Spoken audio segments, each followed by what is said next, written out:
Kita tidak pernah menjadi bagian dari Malaysia, apalagi Malaysia yang merdeka tahun 1957 itu, kita tidak pernah. Nah, tetapi kita memang pernah bersama dalam satu kerajaan tradisional.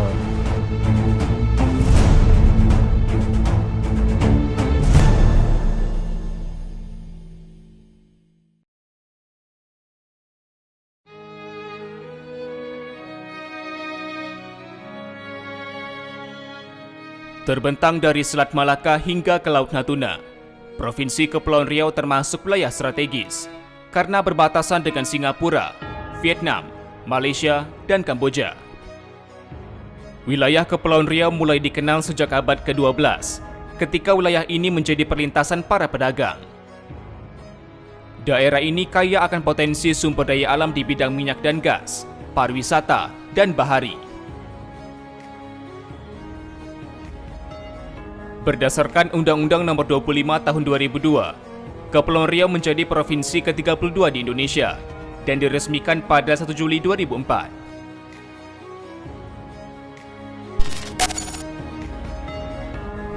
Saudara, baru-baru ini ex-Perdana Menteri Malaysia Mahathir Mohamad melontarkan pernyataan yang cukup kontroversial. Pria berusia 96 tahun itu mengatakan Malaysia seharusnya mengklaim Kepulauan Riau menjadi bagian dari negaranya. Hal tersebut tentunya mendapat respon dari pemerintah Republik Indonesia. Bagaimana sejarah membuktikannya? Jenius Reportase menyuguhkan liputannya untuk Anda. Eksklusif.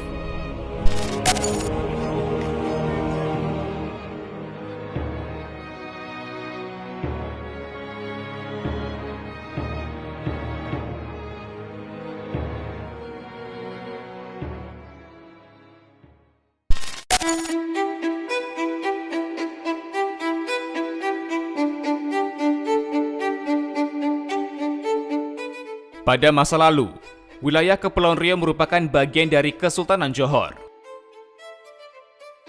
Puncak kejayaan Kesultanan Johor Riau mencakup wilayah Johor, Pahang, Selangor, Singapura, Kepulauan Riau, dan daerah di Sumatera seperti Riau Daratan dan Jambi. Kerajaan Johor Riau mulai mengalami kemunduran pada tahun 1812 setelah wafatnya Sultan Mahmud Shah III yang disebabkan perebutan kekuasaan antara dua putra sultan. Perjanjian London atau Traktat London pada 1824 menyatakan Semenanjung Malaya di bawah pengaruh Inggris dan Sumatera di bawah Belanda. Hal inilah yang mengakibatkan kerajaan Johor Riau terpecah menjadi dua.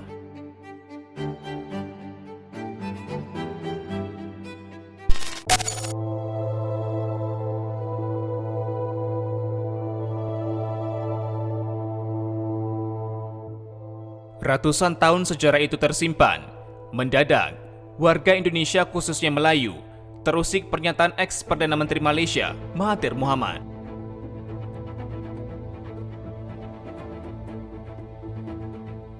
Dalam sebuah acara non-pemerintah di Selangor, ia mengatakan pemerintah Malaysia seharusnya mengklaim Kepulauan Riau menjadi bagian dari Malaysia. Pernyataan Mahathir pada 19 Juni itu pertama kali dimuat media Singapura, The Straits Times.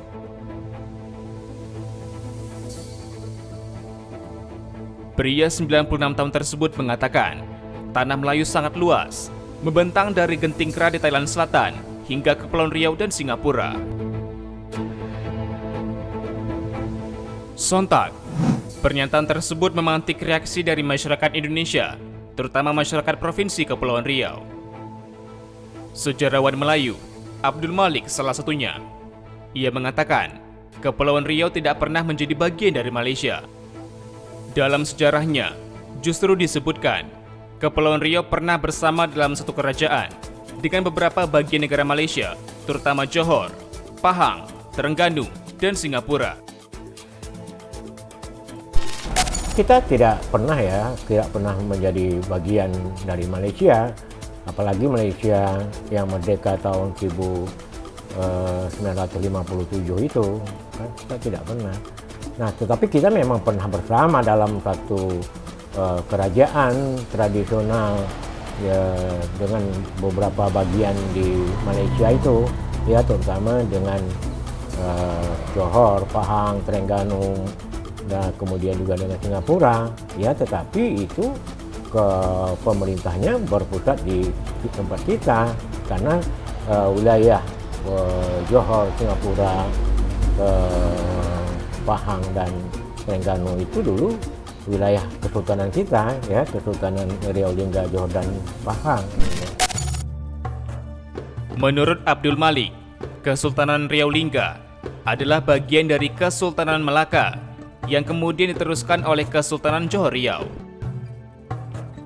Kesultanan ini dibentuk pada 1824 yang mencakup Provinsi Kepulauan Riau, di mana pusat pemerintahan awalnya berada di Tanjung Pinang, kemudian dipindahkan ke Pulau Lingga. Putra dari Sultan Mahmud ke-1, yang Sultan Mahmud meninggal di wafat di Pelalawan, ya di Pelalawan. Nah, lalu anaknya melanjutkan pemerintahan, tidak lagi di bawah Kesultanan Melaka, tetapi mendirikan kerajaan baru, ya yang disebut dengan Kerajaan Riau Johor atau lengkapnya Riau, Lingga, Johor dan Pahang. Itu ya sejak tahun 1528. Nah, pusatnya memang di Johor pertama, Johor Lama namanya, ya. Nah, itu Kota Tinggi dan sebagainya itu di sepanjang Sungai Johor itu. Berpindah-pindah itu. Nah, kemudian mengapa tadi kalau mau ditanya juga mengapa di Johor, karena berdekatan dengan Melaka, karena kan harapannya tetap ingin merebut kembali ke Melaka itu, wilayah Melaka, karena Melaka kan adalah wilayah kita yang direbut oleh Portugis. Nah, tapi tetap juga tak berhasil, ya. Akhirnya kerajaan Riau Lingga Johor Pahang atau Johor Pahang Riau Lingga yang berpusat di Johor itu, nah, terus juga ada unsur-unsur lain yang berusaha merebutnya, ya terutama sesama kerajaan Nusantara juga. Nah, lalu pada tahun 1678 dipindahkan kembali ke tempat kita, ya. Di Bintan. Ya, bukan di Bintan lagi, di Tanjung Pinang. Di Pinang, nah, ya. di Kota Lama kita sebut, Kota Lebah sekarang. Kota Lebah sekarang. Ya, itu pindah. Nah, jadi kerajaan itu tetaplah ke kerajaan kita. Jadi kalaupun tadi pusat pemerintahannya pernah berada di Singapura, pernah di Melaka, tapi pemimpinnya, sultan-sultannya, ya malah sebagian rakyatnya kan ikut ke sana. Memang wilayah kesultanan yang berdiri pertama di Kepulauan Riau. Malik mengatakan, secara geobudaya Indonesia dan Malaysia memiliki kesamaan. Namun sejak 1824, Indonesia dan Malaysia tidak memiliki hubungan politik kenegaraan. Saya kira dari sisi geobudaya benarlah, karena semuanya itu memang wilayah berbudaya Melayu, ya kan. Nah, dari segi pemerintahan, nah saya tak tahu Thailand Selatan, nah apakah memang pernah berada di bawah salah satu kerajaan lama di Malaysia, ya walaupun saya baca literatur katanya begitu.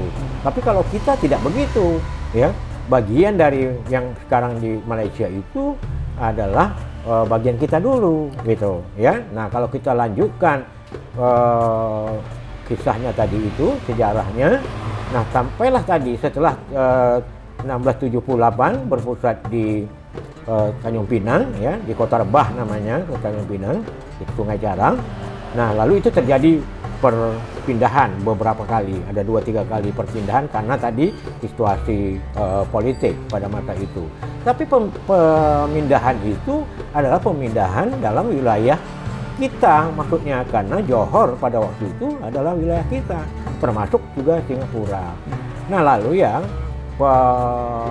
pada tahun 1819, nah itu Inggris kan mendirikan kerajaan Melayu tersendiri di Singapura, ya di bawah Raffles waktu itu.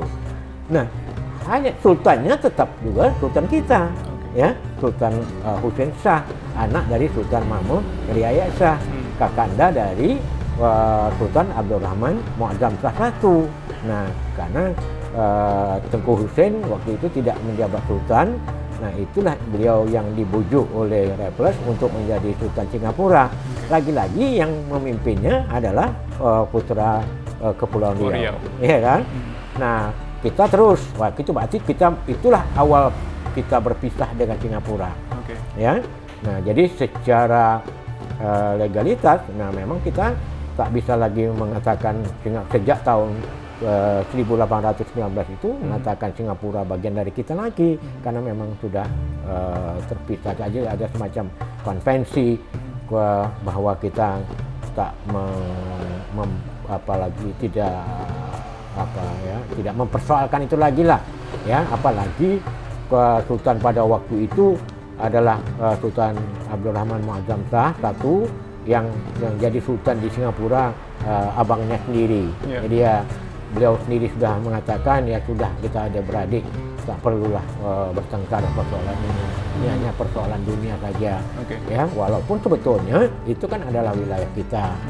Nah, kemudian dengan Traktat London, Perjanjian London, ya kan, nah tahun 1824 itu berpisah pula kita dengan wilayah kita yang sekarang di Malaysia itu, ya, yaitu dengan Johor, dengan Pahang. Sebelumnya Terengganu sudah lebih dulu memisahkan diri, sama juga dengan Singapura. Nah, jadi sejak itu secara resmi ya tak ada hubungan lagi secara politik kita, ya, politik kenegaraan lah ya waktu itu, dengan Johor dan Pahang serta Terengganu. Nah, walaupun kita tahu bahwa semua pemimpinnya, terutama para sultan dan pembesarnya itu adalah keturunan kita semua, ya kan? Ia menambahkan, wilayah Kepulauan Riau memiliki posisi strategis. Untuk itu, ia menyarankan agar pemerintah dapat memperhatikan pembangunan di Provinsi Kepri, khususnya pembangunan sumber daya manusia. Baik, ya, jadi saya mau menegaskan ya, untuk siapapun di pihak manapun, dari selama negara-negara yang berbasis Melayu, secara geobudaya, kita tak dapat memang tak dapat dipisahkan oleh siapapun. Artinya kita tetaplah sama-sama Melayu. Tetapi secara geopolitik kita harus ikhlas. Sejarah mengatakan bahwa kita sudah terpisah, ya, di Kepulauan Riau setidak-tidaknya sejak tahun 1824 tadi. Tetapi ada hikmahnya bahwa ya, terutama bagi masyarakat dan pemerintah Provinsi Kepulauan Riau, karena yang menggerakkan semua pembangunan ini kan pemerintah. Nah, jadi perhatikanlah memang pembangunan di Kepulauan Riau itu pertama, ya. Nah, kemudian terutama pembangunan yang fokus kepada peningkatan sumber daya manusia.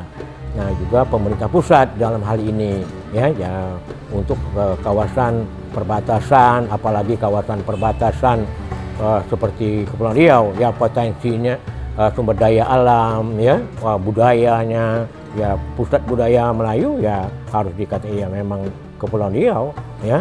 Nah, dan Riau daratan gitu. Nah, itu kan memang harus mendapat perhatian yang sewajarnya, maksud saya, bukan lebih dibandingkan dengan yang lain gitu. Nah, jadi dalam banyak hal kita masih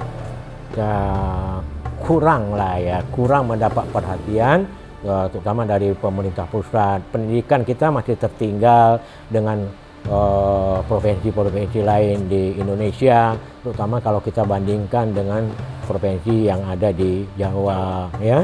Nah, jadi kalau soal kesetiaan ke rakyat di Kepulauan Riau ini terhadap Negara Kesatuan Republik Indonesia itu jangan diragukan. Sejak rakyat Kepulauan Riau, pemimpin Kepulauan Riau sudah menyatakan ketika kita merdeka dulu, ya, mengatakan bahwa kita masuk ke dalam wilayah NKRI, hal itu tak pernah tergoyahkan.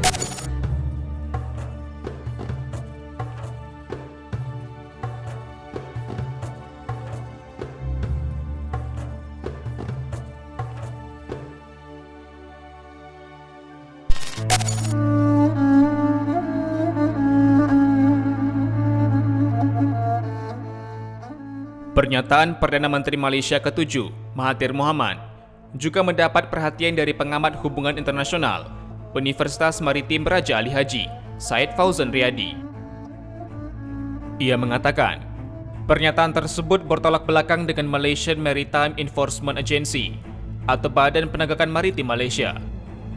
Syed menambahkan, upaya menggugat kembali klaim Malaysia terhadap Petra Branca terhenti saat Mahathir Mohamad tidak lagi menjabat sebagai Perdana Menteri Malaysia. Kebetulan saya sempat berkoordinasi dengan kawan-kawan dari Malaysian Maritime Enforcement Agency atau Coast Guard Bakamlanya Malaysia sekitar 2 minggu yang lalu.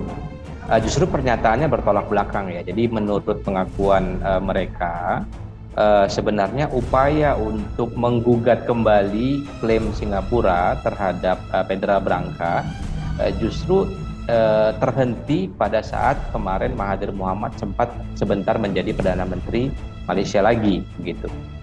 Nah, ketika sekarang beliau mengutarakan lagi pendapat seperti itu, maka yang harus kita perhatikan bagaimana sentimen yang ditimbulkan oleh publik Malaysia sebenarnya ya, yang merupakan menurut saya adalah sasaran pernyataan tersebut. Nah, kalau kita perhatikan sentimennya hampir tidak ada, artinya bagi publik Malaysia sendiri sentimen Mahathir tidak dianggap. Oke, baik. Kemudian Anda menilai apakah pernyataan ini nantinya akan mengganggu hubungan bilateral Indonesia dan Malaysia atau seperti apa? Oh, tidak akan, karena pernyataan seseorang yang tidak sedang menjabat sebagai pejabat resmi tidak bisa dianggap sebagai pernyataan yang resmi. Artinya dia hanya merupakan pendapat pribadi. Di sisi lain ia berpendapat, pernyataan Mahathir menunjukkan bahwa 3 negara yang memiliki wilayah di sepanjang Selat Melaka dan Selat Singapura sangat kontras dalam hal pemanfaatan terhadap kapal asing yang berlayar. Kalau kita lihat personality dari Mahathir Mohamad sendiri, memang beliau adalah tokoh yang sangat-sangat dekat dengan berbagai kontroversi.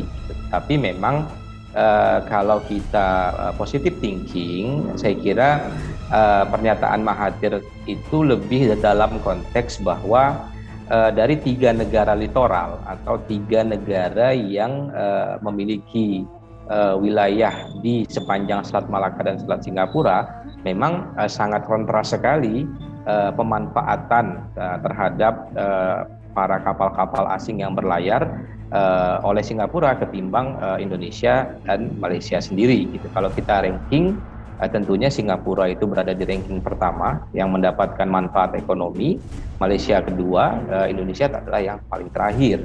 Nah, sentimen ini saya kira relevan Mahathir ungkapkan sekarang terlepas dari alasan pribadi ya, tetapi memang secara konteks faktualnya pernyataan beliau dalam konteks yang tidak teritorial, tetapi dalam konteks yang lebih kepada bisnis atau ekonomi itu relevan saya kira. Jadi poinnya itu adalah kita bisa memandang itu semata-mata adalah pernyataan yang memiliki sentimen pertahanan atau diplomatik, atau kita mau coba lebih kritis untuk melihat bahwa ternyata kalau kita pandang atau kita artikan statement itu dari sisi ekonomi politik, Mahathir benar, kita tanggapi secara kritis, maka kita sejalan harusnya. Karena kalau kita lihat tadi Indonesia merupakan negara dengan ranking terendah dalam pemanfaatan ekonomi keberadaan Selat Malaka dan Selat Singapura, maka Kepri merupakan provinsi yang paling bawah lagi. Karena kita tidak mendapatkan apa-apa, bahkan kita hanya mendapatkan mudaratnya. Tahun ke tahun limbah tumpahan minyak baik yang sengaja maupun tidak sengaja itu selalu ada dan merusak pariwisata maupun lingkungan laut di Kepri. Syed mengatakan, pemerintah Indonesia tidak perlu menyikapi pernyataan Mahathir Mohamad. Namun Indonesia perlu memperkuat posisi secara diplomatik dan bisnis. Sampai tahun 70-an perekonomian atau bisnis proses yang ada di Singapura dan Kepri itu tidak berbeda. Kita merupakan 2 wilayah yang neraca perdagangannya balance gitu ya. Artinya kita mengekspor sebesar kita mengimpor dari Singapura.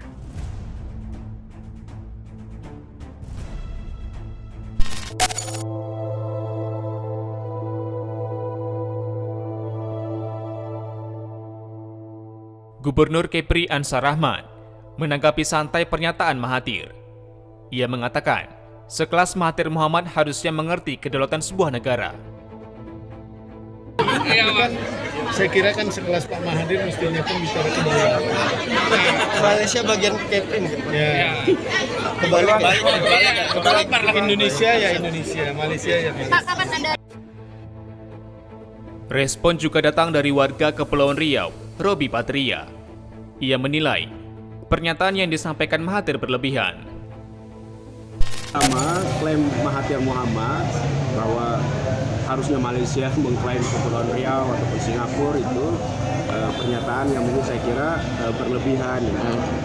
Karena memang sekarang sudah beda gitu. Dulu ya Kepri pernah menjadi bagian dari kerajaan Johor. Nah, sekarang kan sudah merdeka, sudah berbeda situasinya.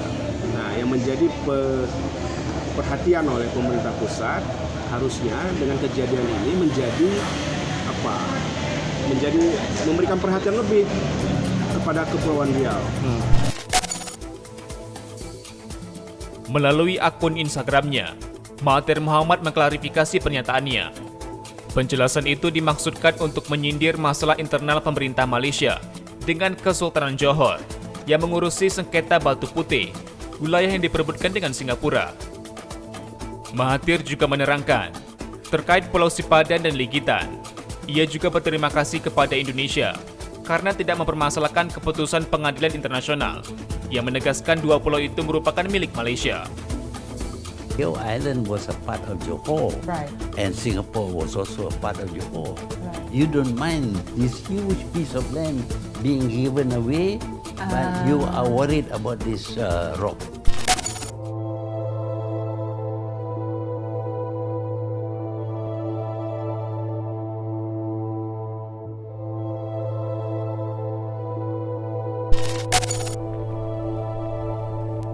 Keberadaan Indonesia, Malaysia, dan Singapura sebagai bangsa yang serumpun tetaplah abadi.